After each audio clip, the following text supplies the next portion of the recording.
சர்வதேச தரத்திலான கல்வி, ஆய்வக கூடங்கள், கட்டமைப்பு வசதிகளை நேரில் பார்க்க வேண்டுமா? விஐடி சென்னைக்கு வாங்க. அனுமதி இலவசம். தமிழக வெற்றி கழக தலைவர் விஜய் பிற கட்சிகளை ஒப்பிட்டு பேசும் அளவிற்கு உயர்ந்து விட்டாரா என பாஜக மூத்த தலைவர் தமிழிசை சவுந்தரராஜன் கேள்வி எழுப்பியுள்ளார். தம்பி விஜய் அவர் இன்னைக்கு மாநாட்டுக்கு ஒரு கடிதம் எழுதியிருக்கிறார். கடிதம் எழுதுறதுல தப்பே கிடையாது. ஆனால் அதில் ஒரு வார்த்தை குறிப்பிட்டு இருக்கிறார். மற்ற கட்சிகளைப் போல நம் கட்சி சாதாரண கட்சி அல்ல. அப்படிப்பட்ட ஒரு வார்த்தை எந்த அளவிற்கு தமிழக அரசியலில் ஏற்றுக்கொள்ளப்படும் என உங்கள் கட்சியை நீங்கள் உயர்வாக சொல்லலாம்.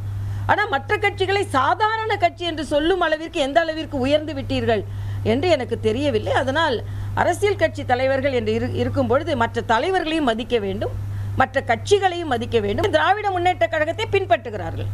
திராவிட முன்னேற்ற கழகம் பெரியாரை கும்பிடுவார்கள். ஆனால் நாள் நட்சத்திரம் பார்த்து தான் எல்லாமே நடத்துவாங்க. திராவிட முன்னேற்ற கழகத்தை சரியாக பின்பற்றுகிறார். நான் ஒன்றை சொல்லிவிட்டு மக்களை ஏமாற்றி விட்டு ஆனால் நாங்கள் அதை பின்பற்றுவோம் என்று இந்த இரட்டை வேடம் வேண்டாம் என்பதுதான் முதல்ல இருந்தே நாங்கள் சொல்லி கொண்டிருக்கிறோம். இது திராவிட கட்சிகள் திராவிட மாடல் மாதிரி இன்னொரு குட்டி திராவிட மாடல் உருவாகுதோ என்னமோன்னு எனக்கு தெரியல. சர்வதேச தரத்திலான கல்வி, ஆய்வக கூடங்கள், கட்டமைப்பு வசதிகளை நேரில் பார்க்க வேண்டுமா? விஐடி சென்னைக்கு வாங்க. அனுமதி இலவசம். மேலும் விவரங்களுக்கு கீழே உள்ள லிங்கை கிளிக் செய்யவும்.